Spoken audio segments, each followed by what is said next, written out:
परभणी जिल्ह्यातील जिंतूर तहसील कार्यालयासमोर आज दिनांक 10 ऑगस्ट रोजी शेतकरी नेते इर्शाद पाशा कोपकर यांनी आपल्या विविध मागण्यासाठी बेमुदत आंदोलन सुरू केलेलं आहे. त्यांच्या मागण्या कोणत्या आहेत त्यांच्याशी आपण बोलणार आहोत. आज जिंतूर तहसील कार्यालयासमोर आमरण उपोषण चालू केलेलं आहे. त्यामध्ये जिंतूर तालुक्यातील येलदरी धरणातून सिद्धेश्वर धरणातून कालवा काढण्यात यावा, तसेच कोक ते कवडगाव रस्ता दुरुस्त करण्यात यावा. जिंतूर तालुक्यातील करपरा व दुधना नदीचे सरळीकरण, रुंदीकरण, खोलीकरण करण्यात यावे. जिंतूर तहसील मधील तलाठी कर्मचारी अधिकारी वेळेवर येत नाहीत, तलाठी सज्जावर जात नाहीत, मंडळ अधिकारी मंडळावर जात नाहीत, तहसीलदार मुख्यालयीन राहत नाही, नायब तहसीलदार मुख्यालयीन राहत नाही, कर्मचारी अधिकारी मुख्यालयीन राहत नाही.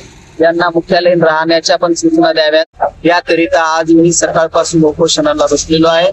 जिंतूर तालुक्यातील शेतकरी व शेतमजुरांच्या विविध मागण्यांकरिता उपोषणाला बसलेलो आहे. सकाळपासून तहसील कार्यालयात कर्मचारी या ठिकाणी उपोषणस्थळी आलेलं नाही आणि सदरील पत्र हे मी राज्याच्या महसूल मंत्र्यांना देखील पाठवलेले आहे. माझ्या मागण्या मान्य न झाल्या यापेक्षाही तीव्र आंदोलन कर.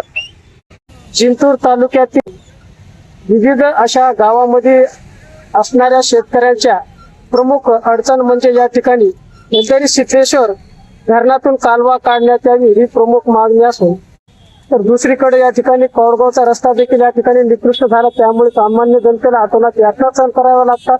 यासह विविध समस्यांसाठी त्यांनी बेमुदत आमरण उपोषण सुरू केलेले आहे.